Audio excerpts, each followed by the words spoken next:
because I think it must be engraved on our national memory.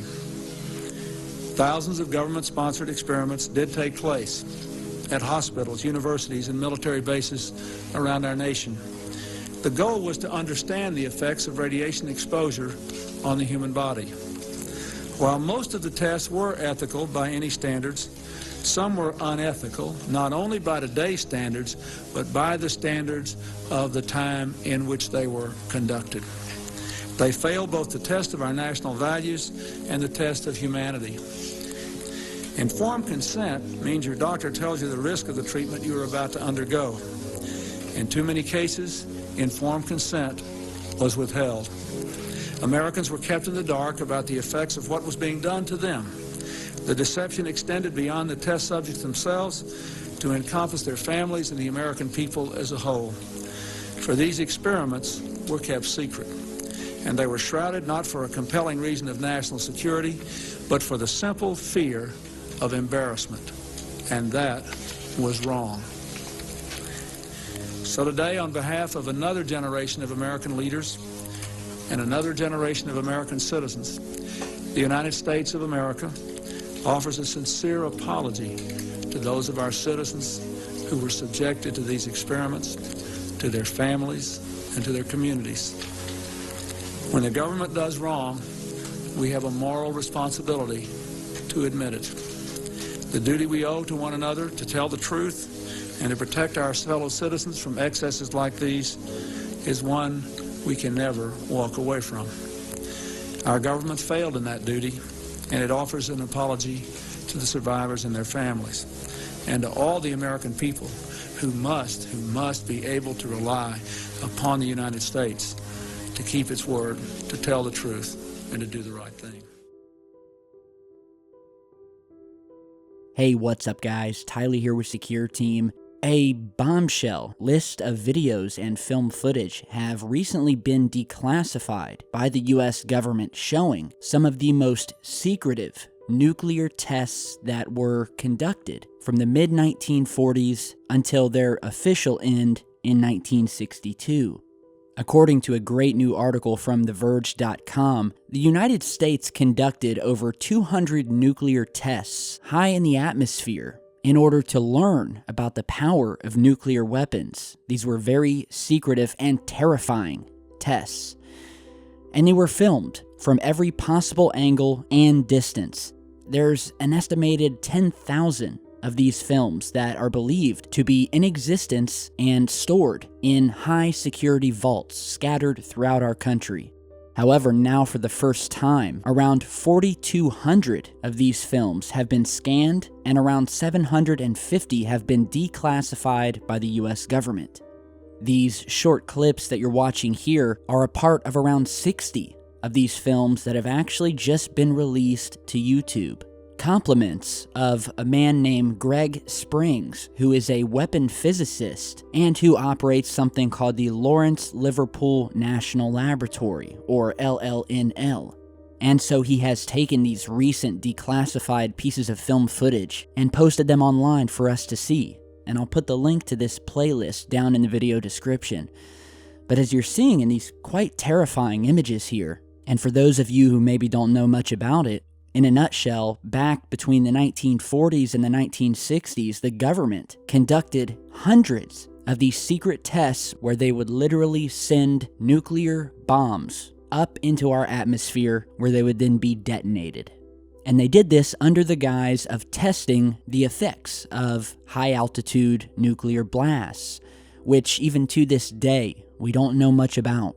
But what you will see in these tests really does give you a first-hand example of the lengths that the government would secretly, mind you, go to in using all of humanity as their guinea pigs to test terrifying things like this. It was a huge undertaking just for Mr. Spriggs to get his hands on these declassified films, having to fill out mountains of paperwork just to get one single film at a time, and all of the bureaucratic red tape that came along with it. And as I said earlier, this gives us yet another example into the very dark history of our government, or at least the US government, that is. The government has done some pretty horrific things in the past, and they still are, and I'm sure I don't have to tell most of you this if you've been following my channel for any extended period of time. The degree with which the government will go to carry out some of these things, some horrific things, right under the public's nose, is well documented. For instance, one of the, if not the most horrific of these tests that actually came to light, thankfully, after some documents were found, was that of something called MK Ultra. Now, for those of you who don't know, MK Ultra, or Project MK Ultra, was a secret project that had many sub-projects attached to it that occurred starting in the 1950s, where the US government began conducting illegal experiments on both US and Canadian military members, as well as everyday, ordinary American and Canadian citizens, regular people.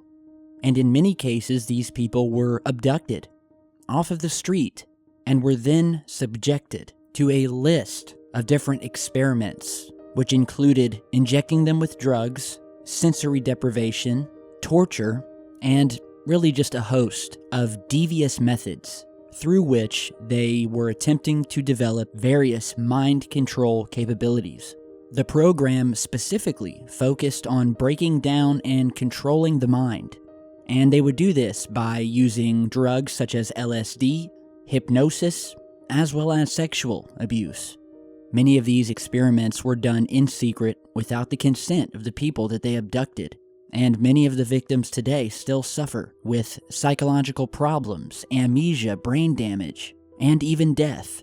The entire MK Ultra program was coordinated by the CIA in conjunction with the US Army's Chemical Corps. Now here's the scary thing about MK Ultra. The scope of this project was extremely broad, with research being undertaken at over 80 institutions, including 44 colleges and universities, as well as hospitals, prisons, and pharmaceutical companies. The CIA operated through these institutions using front organizations, and as the US Supreme Court later noted, MK Ultra was concerned with, quote, the research and development of chemical, biological, and radiological materials capable of employment in clandestine operations to control human behavior. The program consisted of some 149 sub-projects contracted out to various universities, research foundations, and similar institutions. At least 80 institutions and 185 private researchers participated. Because the agency funded MK Ultra indirectly, many of the participating individuals were unaware of what exactly they were participating in. Now, nobody would have ever known that Project MK Ultra ever existed had it not been for a special committee appointed by the president back in 1975, whose goal was to investigate the CIA activities within the United States. And it turns out that then CIA Director Richard Helms had ordered all of the secret MK Ultra files to be destroyed in 1973. However, later on, it was found that just a few of these documents had survived this destruction order. And in 1977, a Freedom of Information Act request uncovered nearly 20,000 documents relating to Project MK Ultra, providing us with just how large a scope with which this project operated. So the program was publicly and, quote, officially halted in 1973. However, evidence has shown that this horrific government project has continued to today, with individuals coming out claiming to have been victims of these secret tests. We've also heard testimony from so-called super soldiers who were a part of a sub-project of MK Ultra program called Project Monarch. Project Monarch also dealt with mind control, which consisted of gaining this control over single individuals, using trauma and torture in order to fragment their minds and thus to split their personalities repeatedly so that they could be triggered later and used for assassinations and what have you. I'm sure many of you have heard of the Manchurian Candidate, works by the exact same principle. Now, there are even a couple great films that are based off of the MKUltra program. One of them is called The Killing Room, which is a great film that came out a few years ago, and there's another one called The Banshee Chapter, which is also largely based around the MKUltra program. I highly suggest watching both of these films, The Killing Room and The Banshee Chapter, and it'll give you some insight as to what happened then. But as I said, the government has operated many of these secret programs and tests. MKUltra is just one of them. And I'm going to be doing future videos on some of these other projects, things such as Project Stargate, which was the code name for the secret U.S. Army unit established back in the late 70s that involved psychics and remote viewing, which was then to be used for a military advantage. I've spoken about a man by the name of Ingo Swann in the past, who was a part of the Stargate project and one of the most well-known remote viewers on this planet. He is the man who is able to remote view the dark side of the moon and confirm alien bases on its surface, as well as visiting Jupiter and being able to cite things that were found around Jupiter that weren't discovered by scientists and astronomers for decades later. We're also going to talk about something called Project Pegasus and the so-called CIA jump rooms, where it is alleged that starting in the 1970s and leading up through the 80s, the CIA recruited people for involvement in a highly secretive teleportation technology, where it's alleged that they would actually use these rooms to teleport to planet Mars. A man named Andrew Bishago claims to have been one of the people who participated in this project from 1980 to 1984. Using this CIA jump room to teleport not only to Mars, but also back to the 1800s, on one occasion finding himself at the famous Gettysburg Address, where on November 19, 1863, President Abraham Lincoln spoke to a crowd, and as you're seeing in this image here, Mr. Bishago claims that this young boy here is him, having been captured in this single photograph, curiously looking around at the crowd. And there's plenty more that we'll talk about as well.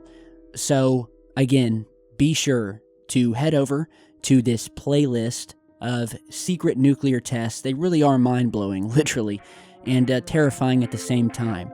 So, big thanks to Mr. Greg Spriggs for the work he's doing in restoring these very telling pieces of footage. So thank you guys for stopping by. Be sure to like and share this video on your way out, and I will see you all back here in just a bit.